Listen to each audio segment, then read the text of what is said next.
Grand Traverse Bay's stone formations started an argument when they were found in 2007. Researchers saw circular boulder arrangements and stone lines over a mile long, but unlike Lake Huron's structures, the Michigan site hasn't produced any artifacts to prove humans made it. Some think it's a hunting system, like the ones on Alpena Amberley Ridge. Maybe a corral or drive lane for trapping animals. Others think it might be ceremonial, or just rocks arranged by glaciers.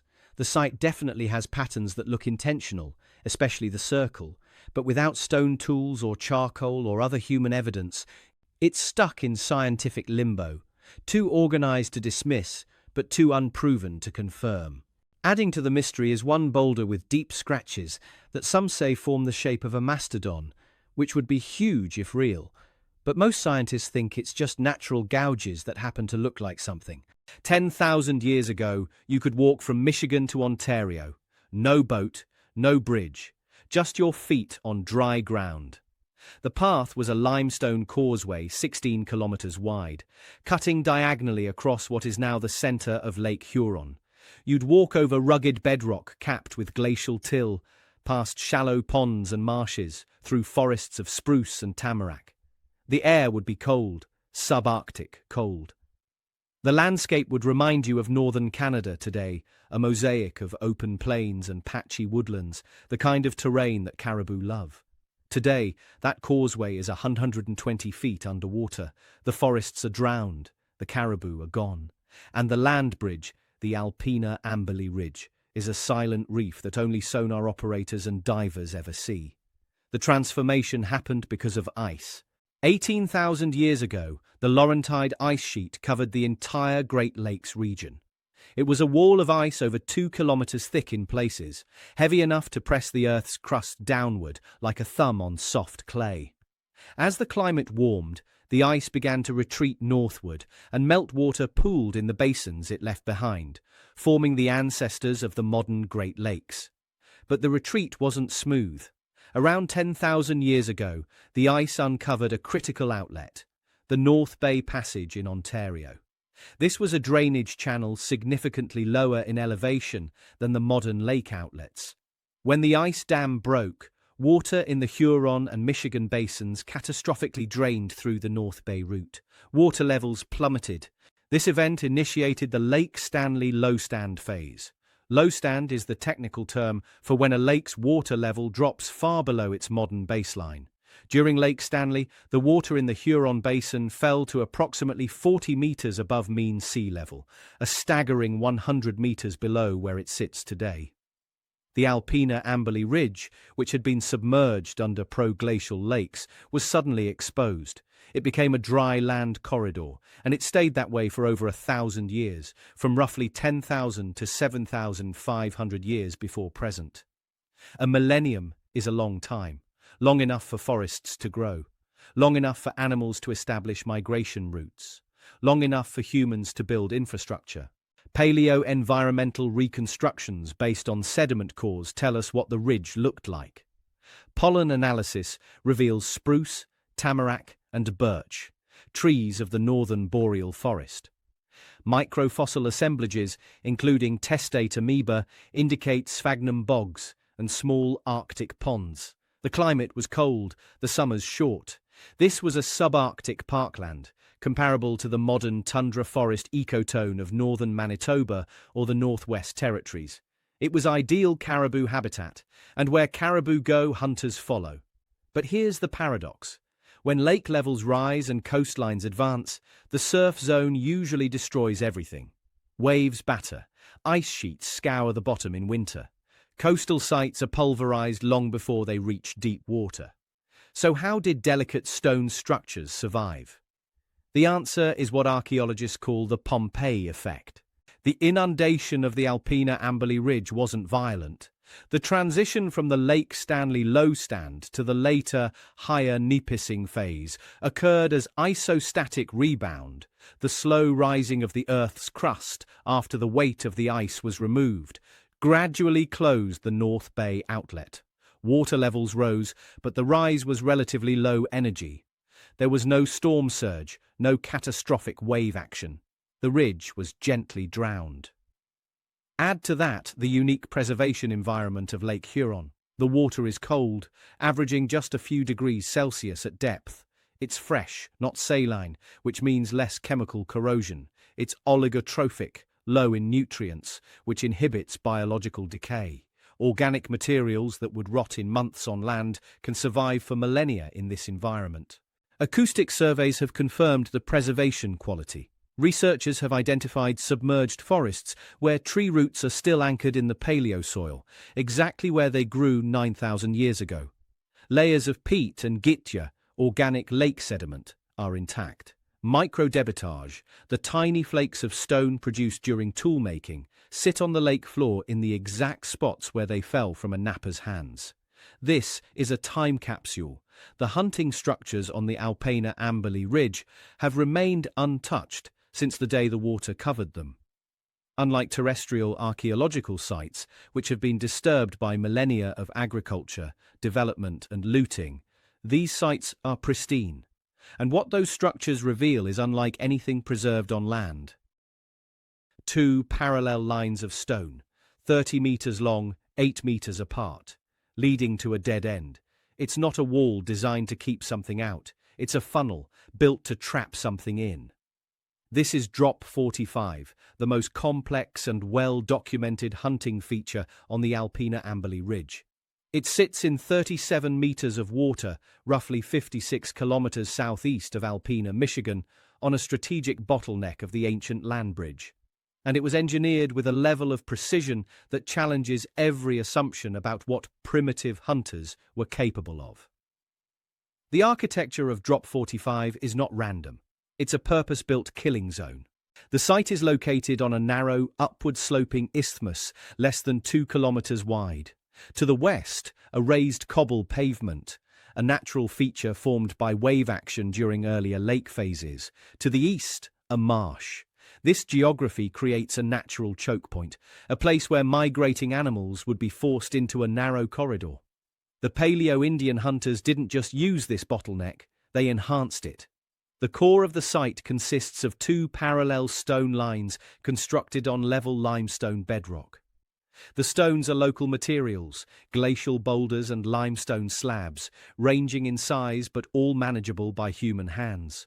The lines define a lane exactly 8 meters wide and 30 meters long. At the far end, the lane leads directly into a cul-de-sac formed by the cobble pavement. An animal entering the lane would be funneled toward a dead end with no escape route. Integrated into the stone lines are 3 circular hunting blinds. These are low walls made by piling stones just high enough to conceal a crouching or sitting hunter. The positioning is tactical. The blinds are built directly into the drive lane, allowing hunters to strike at close range as animals pass through the corridor. The design mirrors caribou hunting structures found in the Arctic, used historically by Inuit and other circumpolar peoples. Caribou are creatures of habit. They follow linear features in the landscape, ridgelines, shorelines, even lines of rocks. Hunters exploit this by building drive lanes of brush, stone, or simply cairns, rock piles that serve as visual markers. The animals perceive these lines as barriers and naturally move between them, unwittingly entering an ambush zone. At Drop 45, sonar data reveals additional features. Flanking lines extend perpendicular to the main drive lane, widening the catchment area. These extensions gathered animals from a broader swath of the ridge and directed them into the central funnel. The total area of the kill zone, including the blinds and the cul-de-sac, covers roughly 0.28 hectares, a space 100 meters by 28 meters. But this raises a logistical problem. A structure this large, this complex, couldn't be built or operated by a single family. It would require coordination. The scale of Drop 45 suggests it was designed for communal hunts, large-scale operations targeting the massive caribou herds that migrate in the spring. Computer simulations of caribou movement on the Alpena Amberley Ridge indicate that during the spring migration, animals would move northward in aggregations numbering in the hundreds or thousands. Intercepting a herd that size required more than a lone hunter with a spear. It required a system, and systems require people. The construction of Drop 45 would have demanded the labor of dozens of individuals to move the stones, to position them correctly, to integrate the blinds into the lane. The operation of the site would have required even more coordination. Hunters stationed in the blinds, others driving the animals toward the lane, still others waiting at the cul-de-sac to finish the kill. This implies that multiple bands of hunter-gatherers aggregated on the ridge during the spring, pooling their labor to build and maintain the infrastructure. It wasn't just a hunt, it was a social event, a gathering where groups traded, formed alliances, exchanged information, and likely performed rituals. The spring aggregation was the economic and social heartbeat of life on the ridge. But Drop 45 isn't the only structure they built. Scattered across the Alpina Ambali Ridge are more than 60 stone features. From the air, or on sonar, they look random, like glacial debris tossed by retreating ice. But when you map them, a pattern emerges. Each one is V-shaped, and every V points in the same direction, upslope. These are hunting blinds, simpler structures than Drop 45, but no less sophisticated in their purpose. A V-shaped blind consists of two converging stone arms with a central area just large enough for one person to crouch. The design is elegant. The V provides concealment from multiple angles, and the stone walls offer protection from the wind, which in a subarctic environment can be the difference between a successful ambush and hypothermia. The orientation is critical. The blinds are positioned with the point of the V facing upslope or along the crest of a ridge, locations where animals would naturally travel. Caribou, especially during migration, prefer to move along high ground where they can see potential predators. The hunters knew this. They positioned their blinds to intercept animals following these predictable routes. Acoustic surveys have identified specific examples: the West V blind, the Overlook blind, each positioned on elevated terrain with clear sightlines. These weren't opportunistic hiding spots, they were carefully chosen ambush points. The difference between the V-shaped blinds and a complex like Drop 45 lies in scale and strategy. Drop 45 was designed for communal hunts, large groups of people working together to take down a massive herd. The V-shaped blinds were designed for smaller operations, individual hunters or small family groups waiting for stragglers, small bands, or animals moving during the autumn migration when herds are more dispersed. But how do we know humans actually use these structures? Couldn't they be natural formations? The smoking gun is the artifacts. Systematic underwater excavations at several blind sites have recovered lithic debitage, flakes of chert produced during the manufacture or repair of stone tools. Crucially, these flakes were found inside the blinds and immediately adjacent to the stone walls. The presence of tool-making debris confirms human occupation. The debitage also tells a behavioral story. Hunters were sitting in these blinds for extended periods, maintaining their weapons while they waited. This aligns perfectly with the ambush strategy implied by the architecture. You don't build a blind and sit in it for 10 minutes. You commit. You wait for hours, maybe days, until the animals come. In addition to stone, researchers have recovered preserved wood samples, spruce and tamarack, that have been radiocarbon dated, anchoring the timeline of the ridge's terrestrial phase to approximately 9,000 years before present. The variety and density of these structures across the ridge indicate that the Alpina Ambali Ridge wasn't marginal territory. It was a heavily utilized, intensively managed hunting landscape. The architectural diversity reveals a seasonal rhythm. In the spring, when caribou moved north in massive herds, the people gathered. They converged on sites like Drop 45, built or maintained the drive lanes, and participated in communal hunts that could yield enough meat to sustain dozens of families for weeks. In the autumn, when the herds dispersed and moved south in smaller groups, the strategy shifted. Families broke apart, spreading across the ridge to individual blinds. The hunts were smaller, more opportunistic, but still productive. This is a society that understood animal behavior at a scientific level. They knew when the caribou would come, where they would go, and how to position themselves to intercept them. They built infrastructure to match the rhythms of migration, investing labor up front for long-term returns. And this wasn't happening in isolation.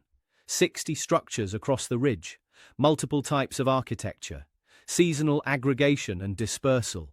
This is evidence of a dynamic, flexible, and highly organized society. But the ridge in Lake Huron isn't the only place where underwater stone structures have been found. In 2007, a sonar operator was searching for shipwrecks in Grand Traverse Bay, an arm of Lake Michigan. The sonar pinged. The screen lit up. But the target wasn't a ship. It was a circle of stones, 40 feet in diameter, surrounded by a linear alignment of boulders extending over a mile. The media immediately dubbed it Michigan's Stonehenge, drawing a direct comparison to the iconic megalithic monument on England's Salisbury Plain. The nickname stuck, and with it came the inevitable speculation. Had someone built an ancient temple in the Great Lakes? The discovery was made by Dr. Mark Holley, a professor of underwater archaeology at Northwestern Michigan College, during a routine survey using sector scan sonar. The primary mission had been to locate and map historical shipwrecks, which are abundant in Grand Traverse Bay due to its role as a 19th-century maritime trade route. The stone formations were an unexpected find. Subsequent dives revealed the details. The stones are granite boulders, ranging in size from a basketball to a compact car.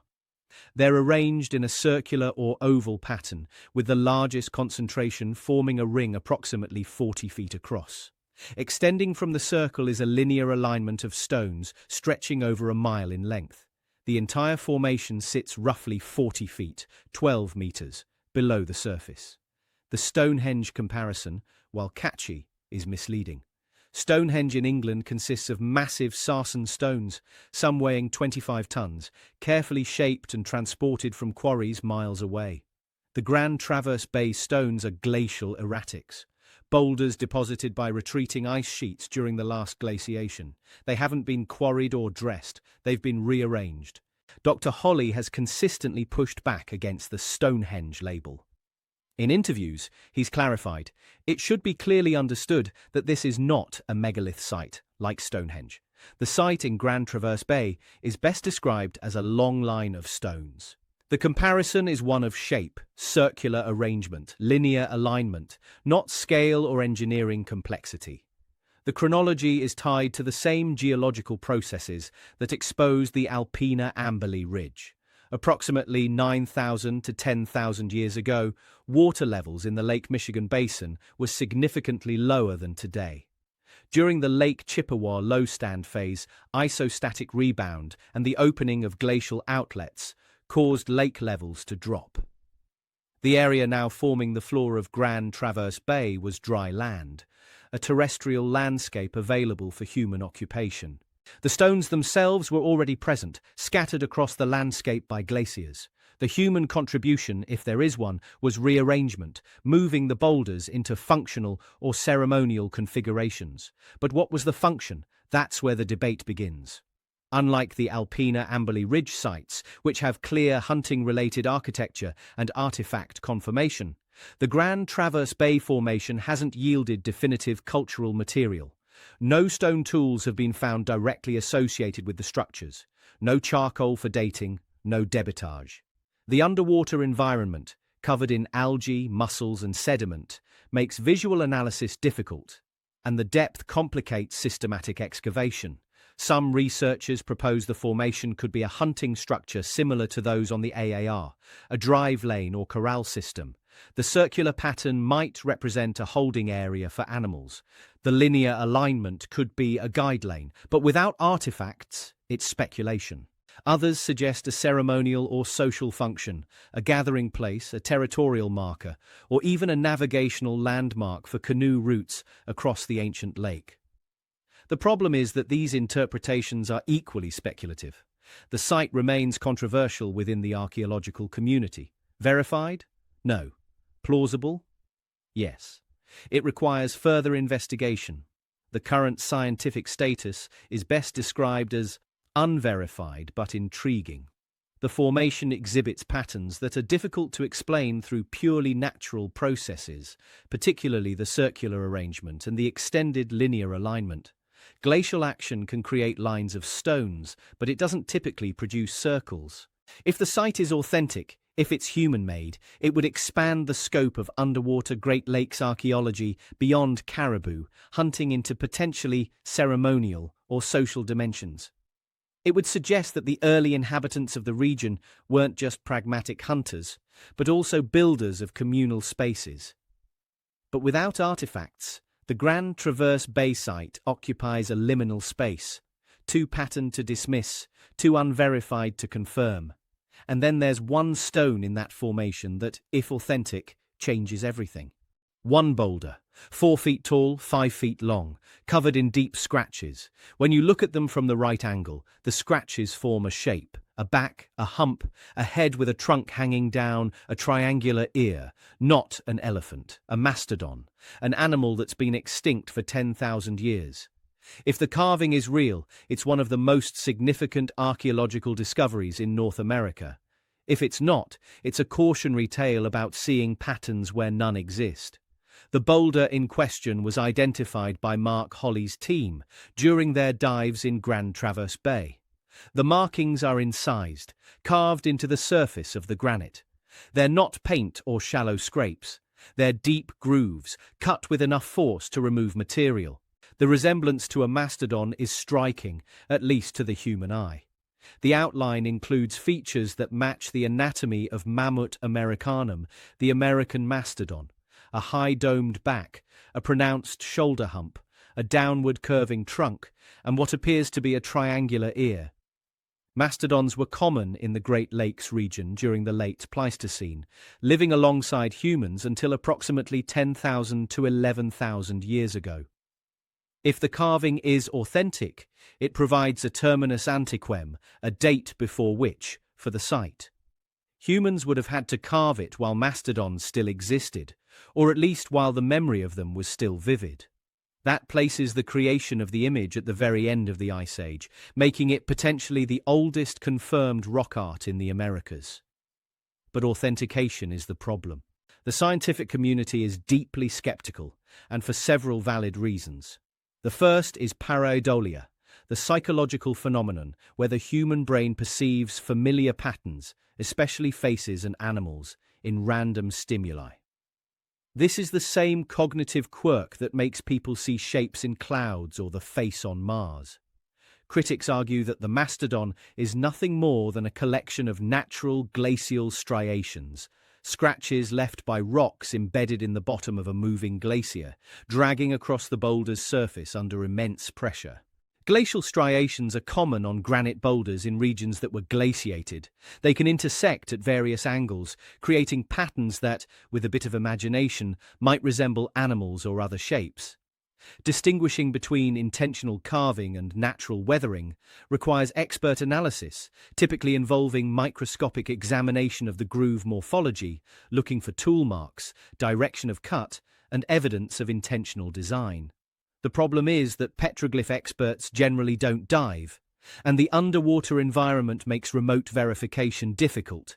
Algae growth obscures details. Mussels attached to the rock surface. Lighting underwater is challenging, creating shadows that can enhance or obscure perceived patterns. High-resolution photography helps, but it's not a substitute for hands-on examination. Furthermore, the Grand Traverse Bay site hasn't produced any contextual artifacts, no stone tools nearby that could have been used to carve the image, no charcoal or organic material for radiocarbon dating, no debitage that would indicate a work area. The boulder exists in isolation, which makes it harder to build a case for human modification. There's also the issue of precedent. While petroglyphs are common across North America, most depict animals that were contemporary with the carvers at the time of creation. Depictions of extinct megafauna are exceptionally rare. The few claimed examples, such as alleged mammoth carvings in Utah or Texas, remain disputed, often suffering from the same authentication problems as the Grand Traverse Bay mastodon. That said, the carving hasn't been definitively disproven. Some researchers who have examined the images maintain that the grooves exhibit characteristics more consistent with intentional carving than random glacial action, specifically the way certain lines converge to form anatomically coherent features, such as the trunk and ear. But without microscopic analysis and peer-reviewed publication, this remains opinion, not consensus. The scientific verdict as it stands is plausible but unproven. The carving exhibits features that are difficult to dismiss outright, but it also lacks the definitive evidence required for authentication. It occupies the same uncertain space as the stone alignment itself, too intriguing to ignore, too unverified to accept. If future analysis confirms the carving is intentional, the implications are profound. It would establish that humans in the Great Lakes region were not only contemporaries of the megafauna, but also memorialize them in art. It would push the timeline of symbolic expression in the Americas back to the very edge of the Pleistocene. If the carving is ultimately determined to be pareidolia, it serves as a reminder of the challenges inherent in underwater archaeology and the dangers of confirmation bias. For now, the mastodon remains a mystery, a tantalizing possibility, a question mark carved in stone. But regardless of the petroglyph's authenticity, there's one aspect of the Grand Traverse Bay site that's unambiguous: the secrecy surrounding it.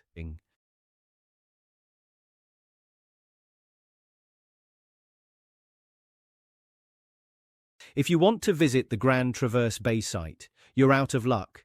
The exact GPS coordinates are locked away. No public access, no recreational diving.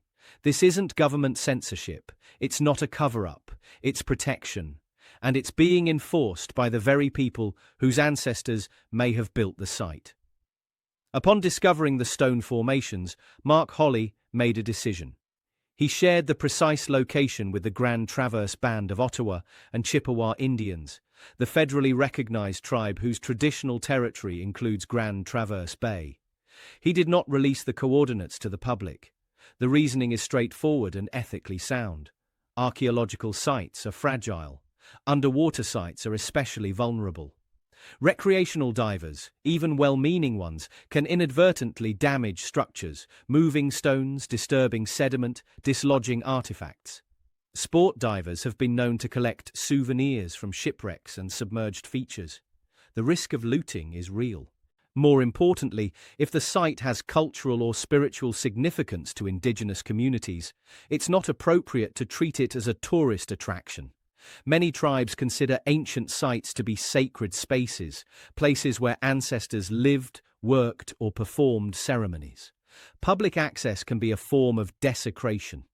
This approach, sharing information with descendant communities and restricting public access, is standard practice in indigenous archaeology. It's part of a broader shift in the field toward collaborative research, where indigenous nations are partners in the investigation and stewardship of their own heritage, not passive subjects of academic study. But secrecy has unintended consequences. In the absence of public access and independent verification, online communities have filled the void with speculation. Forums and social media channels dedicated to ancient mysteries have latched onto the Grand Traverse Bay site as evidence of lost civilizations, suppressed history, or even extraterrestrial involvement. The narrative goes, if the site is real and human-made, why hide it? If there's nothing to hide, why the secrecy? The logic is circular, but it gains traction. The reality is less dramatic. The secrecy is about preservation and respect. It's about recognizing that some places belong to specific communities and that those communities have the right to control access and interpretation. This is part of a larger methodological evolution in Great Lakes archaeology. Researchers are increasingly integrating indigenous knowledge and perspectives into their work through frameworks like two-eyed seeing, which combines Western scientific methods with traditional ecological knowledge. In some regions, indigenous groups have been given microgrants to acquire their own remotely operated vehicles and conduct community-led surveys of lake bottoms. Democratizing the technology, and ensuring that the interpretation of submerged sites is informed by the descendants of the original builders. The secrecy surrounding the Grand Traverse Bay site isn't a mystery. It's a choice, a decision to prioritize stewardship over spectacle. The structures, whatever they are, belong to the people whose ancestors walked those lands when they were dry. That's not a cover-up. It's respect. And it reframes the entire investigation. These aren't lost sites in the sense of being disconnected from history.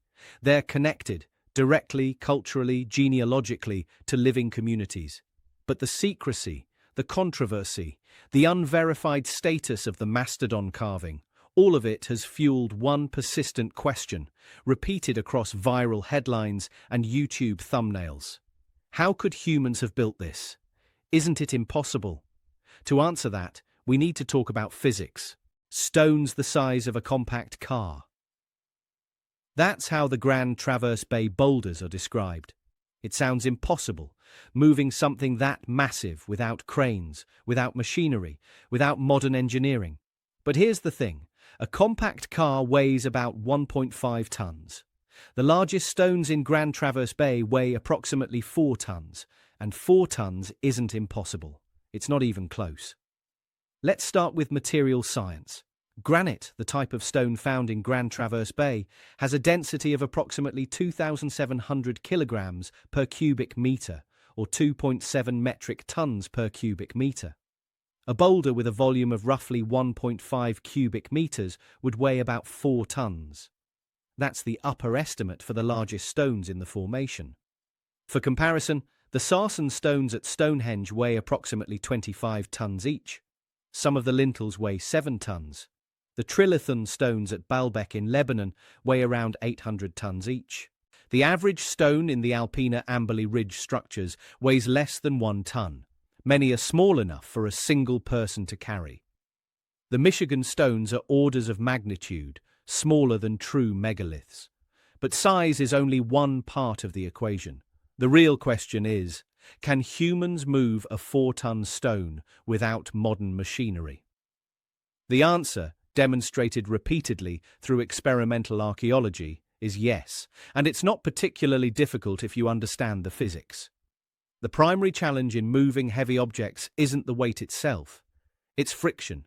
Dragging a 4-ton stone across rough, dry ground requires enormous force because the friction between the stone and the surface resists movement, but friction can be reduced. Method 1. Rollers. Place the stone on a wooden sledge. Put cylindrical logs underneath the sledge. As you pull the sledge forward, the logs roll, drastically reducing the friction coefficient. Experiments have shown that a 1-ton stone on rollers can be pulled by as few as 10 people. A 4-ton stone might require 30 to 40 people, a labor force easily available to a community of hunter-gatherers aggregating for a seasonal hunt. Method 2. Leverage. Use wooden levers to lift one edge of the stone slightly off the ground, then pivot it. By repeating this process, you can walk a stone forward without dragging it. Method 3. And this is the most relevant for the Great Lakes context, ice. 9,000 years ago, the Alpina Amberley Ridge and the Grand Traverse Bay area were subarctic environments. Winters were long, cold, and frozen. The lakes, marshes, and ponds on the landscape would have been covered in thick ice for months each year. On ice, the coefficient of friction is close to 0. A heavy stone placed on a sledge, or even directly on the ice surface, can be pushed or pulled with a fraction of the effort required on land. A small group of people, working in winter, could move multi-ton boulders across frozen terrain with relative ease. This isn't speculation, it's physics, and it's been demonstrated. In the early 2000s, a retired construction worker from Michigan named Wally Wallington conducted a series of experiments to prove that massive stones could be moved using only simple machines and human effort. Working alone, Wallington moved concrete blocks weighing over 20 tons using nothing but gravity, wooden levers, and pebbles as bearings. He didn't have a crew. He didn't have ropes. He had patience and an understanding of mechanical advantage. If a single man can manipulate 20 tons using basic physics, a coordinated group of Paleo-Indian hunters, working in winter, using ice as a lubricant, could absolutely rearrange 4-ton glacial erratics. Moreover, the stones in question weren't quarried and transported from distant mountains. They were glacial erratics, boulders already present on the landscape, deposited by retreating ice sheets. The builders didn't need to move them hundreds of kilometers. They moved them meters or tens of meters to form lines, circles, or blinds. This is the critical distinction. The Michigan and Huron structures aren't monuments built from exotic imported stone. They're rearrangements of local materials. The labor involved is real, but it's manageable.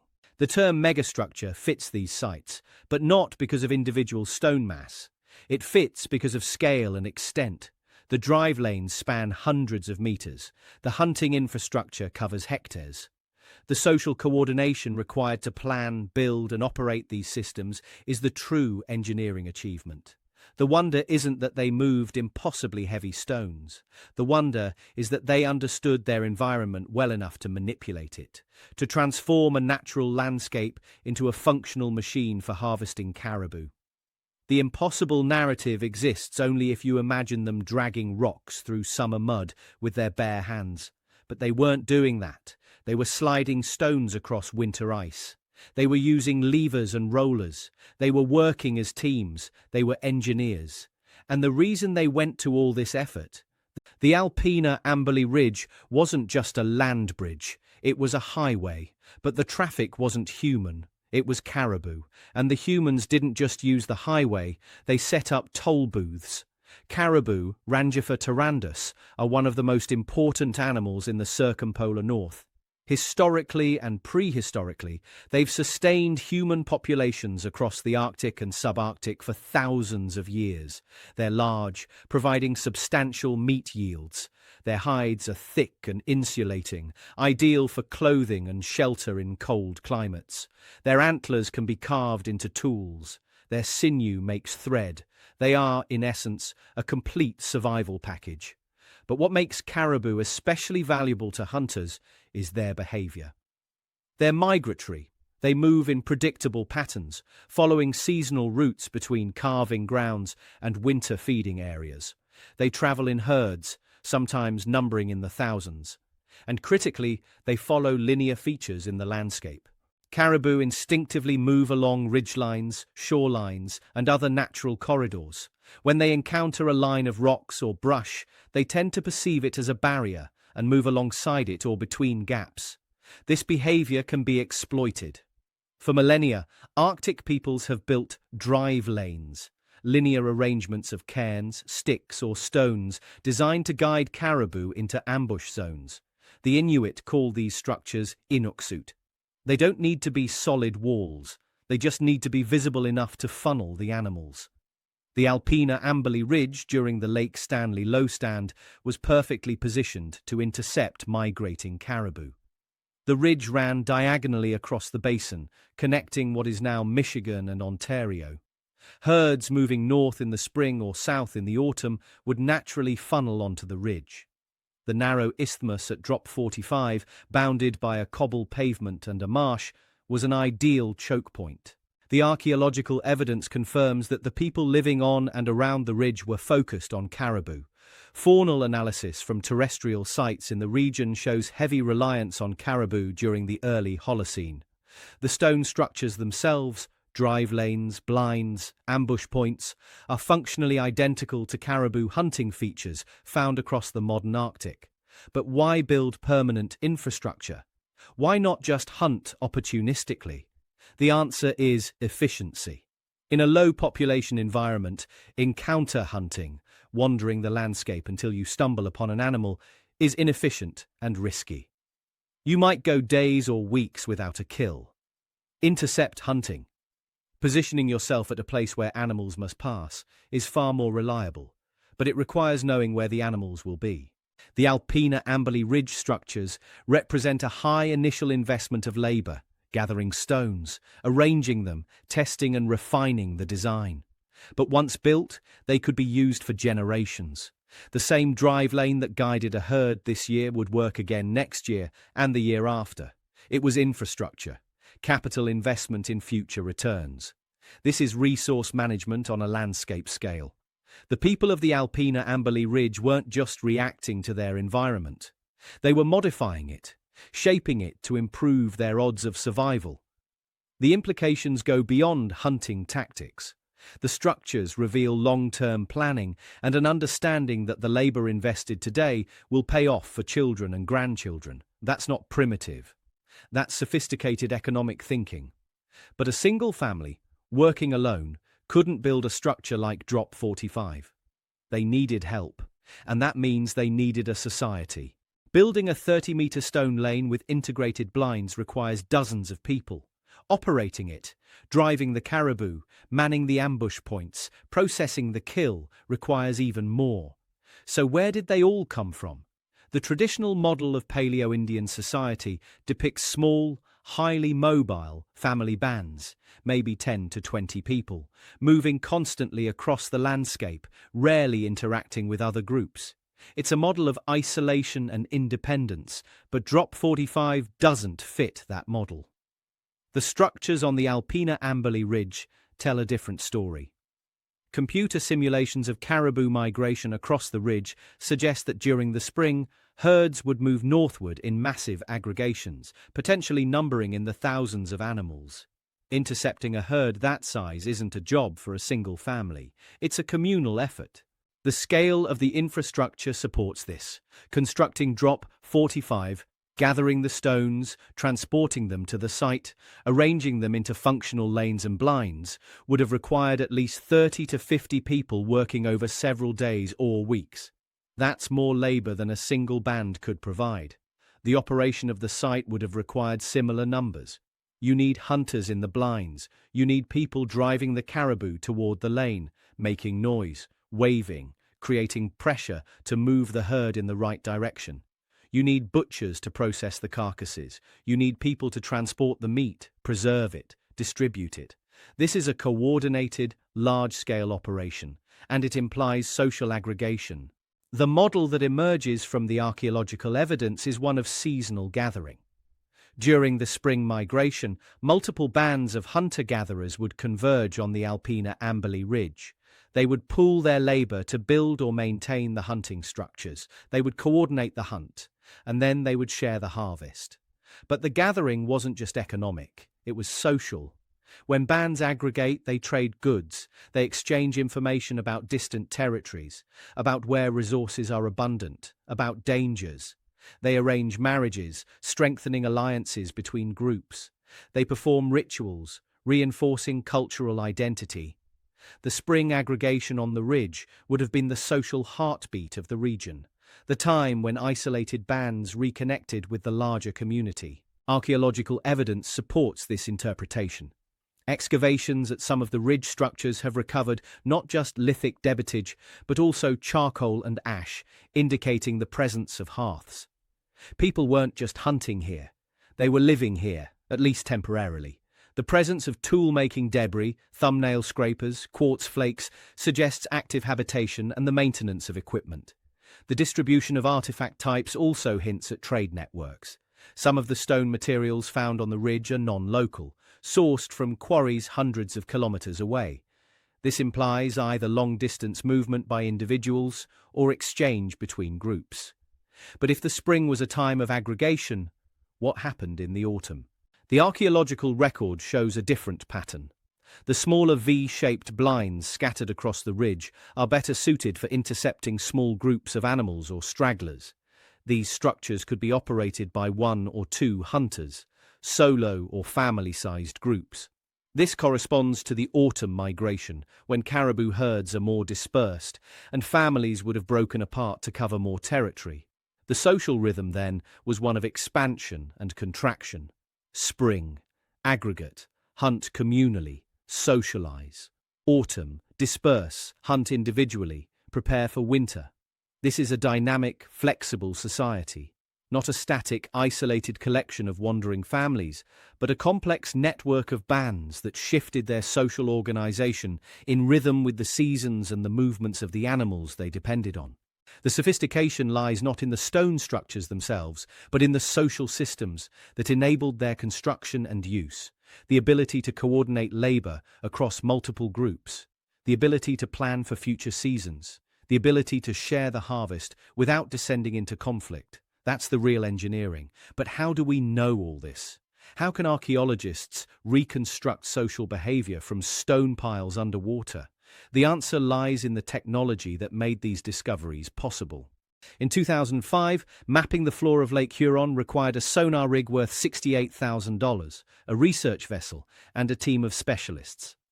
In 2025, you can do it with a consumer-grade remotely operated vehicle that costs less than $5,000. The democratization of underwater technology has transformed Great Lakes archaeology from a niche specialty into a central research frontier. The discovery and documentation of the Alpena Amberley Ridge structures followed a three-phase technological evolution. Phase 1, broad mapping, 2005-2010. In the early years, researchers used side-scan sonar and differential GPS to create bathymetric maps of the lake floor. Side-scan sonar sends out acoustic pulses and records the echoes that bounce back from the bottom. The resulting images reveal topography and anomalies, places where the lake floor doesn't look uniform. This phase identified targets, features that looked artificial or at least unusual, stone piles, linear alignments, circular depressions. But sonar can't tell you definitively whether a target is cultural or natural. You need visual confirmation. The equipment required for this phase was expensive and specialized, limiting access to well-funded university programs or government agencies. Phase 2, visual ground truthing, 2010-2020. Once targets were identified, researchers deployed remotely operated vehicles and, in some cases, human divers to visually inspect the sites. ROVs equipped with cameras and lights descended to the lake floor, providing video footage and still images of the structures. This phase confirmed that the stone lines weren't glacial moraines but deliberate constructions.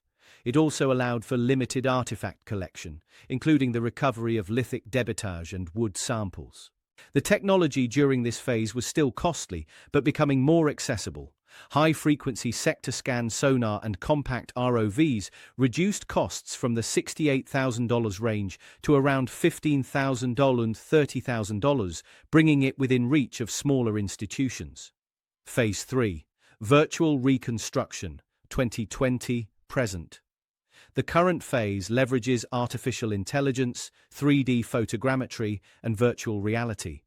Modern ROVs equipped with AI-driven image correction can automatically adjust for visibility issues, algae growth, and light attenuation, producing clear, high-resolution imagery even in murky water. Photogrammetry software stitches together hundreds of images to create 3D models of the structures, allowing researchers to handle the stones virtually, measure them precisely, and visualize them from any angle. Virtual reality environments reconstruct the Alpena Amberley Ridge as it appeared 9,000 years ago. Dry land, with forests, caribou, and the stone structures in their original terrestrial context. Perhaps most importantly, the cost has plummeted. Consumer-grade ROVs with HD cameras are now available for under $5,000, and some indigenous communities have been given micro-grants to purchase their own equipment and conduct community-led surveys. This democratization ensures that the interpretation of submerged sites isn't controlled solely by academic institutions, but includes the perspectives of descendant communities. One of the most innovative applications of this technology is simulation.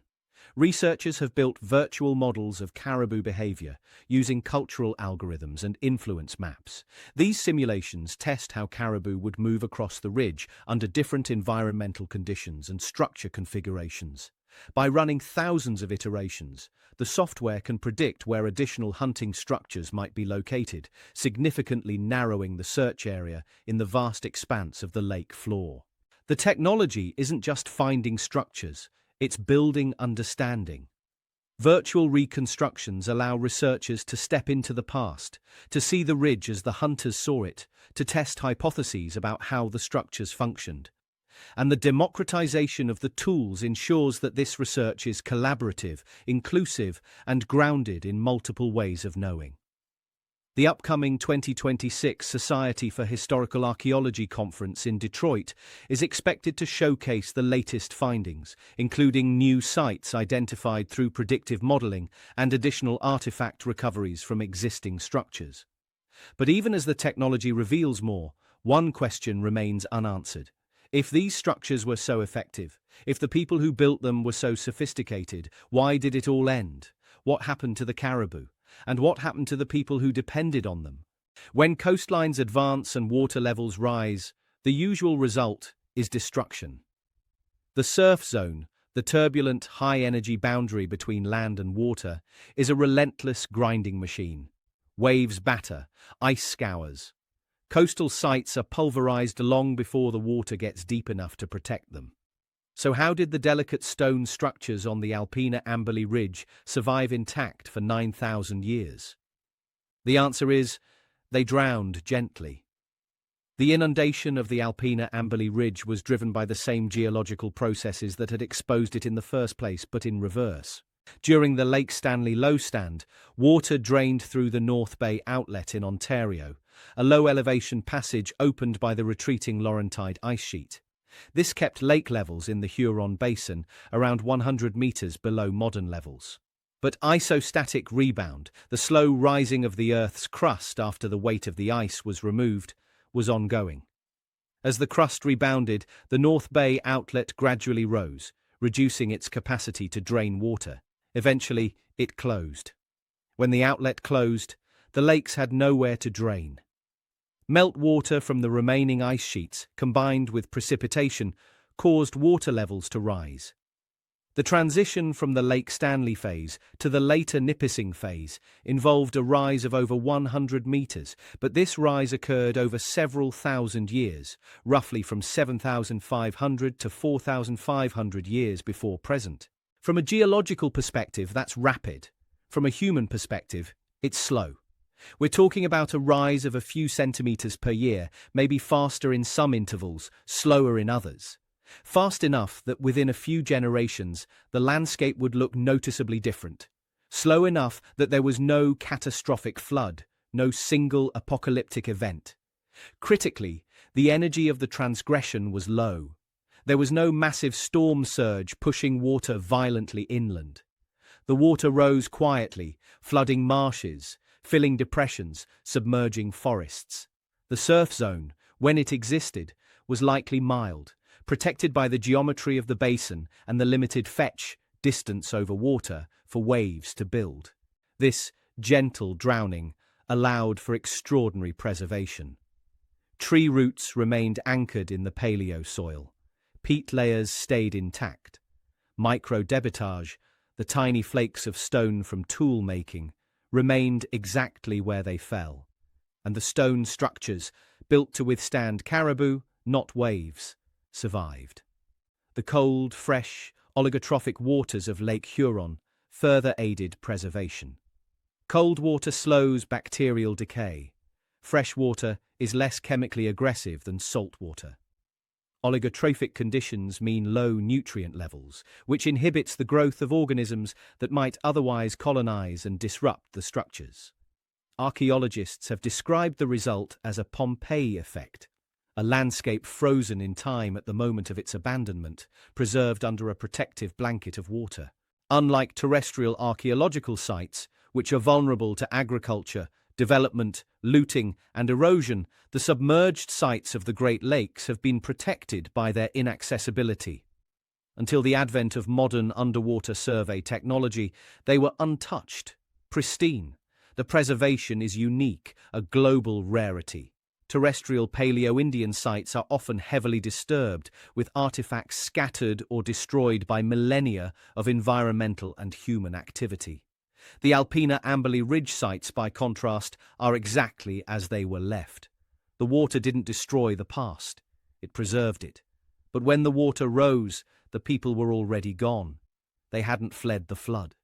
They'd left long before, because by the time the ridge drowned, there was nothing left to hunt. Around 7,000 years ago, the caribou stopped coming to the Great Lakes.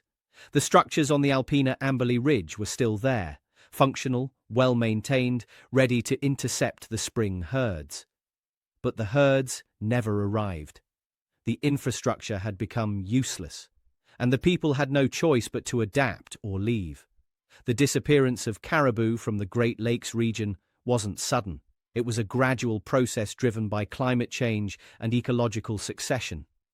As the Holocene warming continued, temperatures in the Great Lakes basin rose. The subarctic parkland that had characterized the Alpina Amberley Ridge during the Lake Stanley phase, a mosaic of spruce forests, open plains, and bogs, began to shift. Warmer temperatures favored different vegetation. Spruce and tamarack gave way to pine, then to mixed hardwoods. The open, grassy plains shrank. Dense boreal and temperate forests expanded. Caribou are animals of the open tundra and subarctic parkland. They prefer landscapes where they can see long distances, detect predators, and access the lichens and low shrubs that make up the bulk of their diet. Dense forests don't provide these conditions. As the forests thickened, the habitat became unsuitable. The caribou didn't go extinct. They migrated. The herds shifted northward, following the retreating tundra and open parkland into what is now northern Canada. The Great Lakes Basin, once a critical corridor in their migration, became irrelevant. For the human populations that had built their economy around caribou hunting, this was a crisis.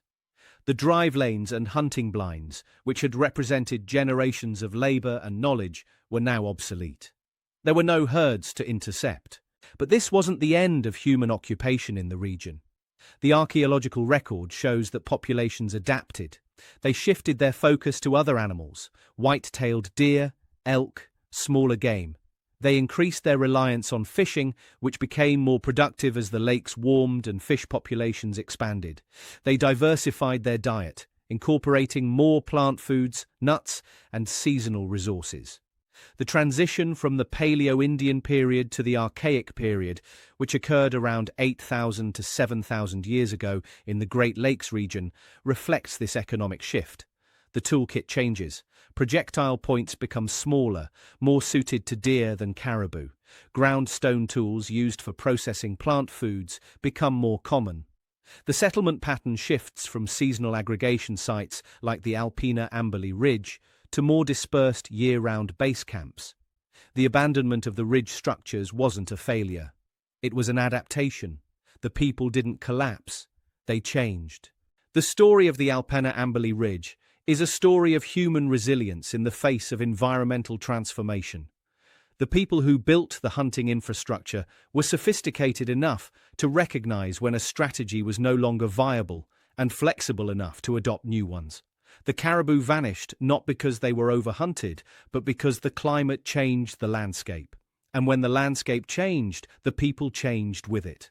The structures they left behind, submerged, silent, preserved, are monuments not to a lost civilization, but to a living one. A civilization that survived because it adapted, and that civilization's descendants are still here. The viral narratives call them lost megastructures. Lost civilizations, vanished peoples, mysteries with no answers. But the people who built the Alpina Amberley Ridge structures didn't vanish. Their descendants are alive today. They have names, they have nations, and they're the ones protecting the sites. The archaeological record shows a clear line of cultural continuity from the Paleo-Indian and early Archaic peoples of the Great Lakes through to the modern indigenous nations of the region. The descendants include the Anishinaabe peoples, the Ojibwe, Chippewa, Odawa, Ottawa, and Potawatomi, as well as other nations whose traditional territories encompass the Great Lakes Basin. These are not distant, unrelated groups. They are the cultural and genealogical heirs of the people who hunted caribou on the Alpina Amberley Ridge. Cultural continuity doesn't mean stasis. Societies change, technologies evolve, economies shift. But core cultural elements, language families, spiritual practices, knowledge systems, persist across millennia. The shift from caribou hunting to deer hunting, from seasonal aggregation to more sedentary lifestyles, represents adaptation, not replacement. Modern indigenous communities have been directly involved in the stewardship and interpretation of the submerged sites. The Grand Traverse Band of Ottawa and Chippewa Indians, for example, has worked with archaeologists to protect the Grand Traverse Bay site, controlling access and ensuring that the location isn't exploited for tourism or looting. The Nokiwin Tribal Council and the Red Rock Indian Band have participated in research on submerged landscapes in Lake Superior, integrating traditional ecological knowledge with Western scientific methods. This collaboration reflects a broader shift in archaeology toward what some scholars call two-eyed seeing, a methodology that values indigenous knowledge systems alongside scientific analysis. Traditional ecological knowledge, passed down through generations, includes information about landscape changes, animal behavior, and resource use that can complement and enhance archaeological interpretations. In some cases, indigenous communities have been given microgrants to purchase their own remotely operated vehicles and conduct community-led surveys of lake bottoms. This democratization of technology ensures that the descendants of the builders have agency in the investigation of their own heritage. The involvement of indigenous communities also challenges the lost civilization narrative. Framing these sites as mysterious, unsolved, or disconnected from modern populations erases the living people whose ancestors created them. It perpetuates the harmful myth that indigenous peoples were too primitive to build complex structures, implying that some external force, whether a lost advanced civilization or extraterrestrial intervention, must be responsible. The reality is the opposite. The sophistication of the Alpena Amberley Ridge structures reflects the ingenuity, knowledge, and organizational capacity of the ancestors of modern indigenous nations. Recognizing that isn't just historically accurate, it's a matter of respect. These aren't lost sites, they're ancestral sites. The civilization that built them didn't vanish, it transformed, adapted, and persisted. The underwater structures are messages from the past, but they're not messages to everyone. They're messages from ancestors to descendants, and the descendants are listening. The true wonder of the Great Lakes megastructures isn't that they're impossible. It's that they're evidence of a continuous indigenous presence in the region spanning 10,000 years. A presence that survives despite centuries of displacement, dispossession, and erasure. So when we ask, who could have built this? The answer is simple: the ancestors of the people who are still here. The viral headlines got one thing right. These are megastructures. But the wonder isn't that they're impossible. The wonder is that they were necessary, and that the people who built them succeeded. Let's revisit what we know. The Alpena Amberley Ridge structures span kilometers. They represent landscape-scale engineering, not the movement of individual massive stones, but the transformation of entire territories into functional systems. The drive lanes, the blinds, the cairns, the flanking lines, all of it was designed to exploit the predictable behavior of migrating caribou. The people who built them understood animal ethology at a scientific level. They knew when the herds would arrive, where they would travel, and how to intercept them. They possessed the engineering skill to modify the environment to their advantage, using local materials and simple tools. They possessed the social organization to coordinate labor across multiple bands, to aggregate seasonally, to share the harvest without descending into conflict. They invested in infrastructure that would serve not just their own generation, but their children's children. And they did all of this in a subarctic environment during a period of dramatic climatic and geological change, with none of the technological advantages we take for granted. That's not primitive. That's brilliant. The impossible narrative exists because we've underestimated them. We've assumed that people without metal tools, without writing, without cities, couldn't plan, couldn't engineer, couldn't think strategically. But the evidence says otherwise. The structures also reveal something deeper, the ability to adapt. When the caribou left, the people didn't collapse. They shifted. They found new resources. They changed their economy. They survived.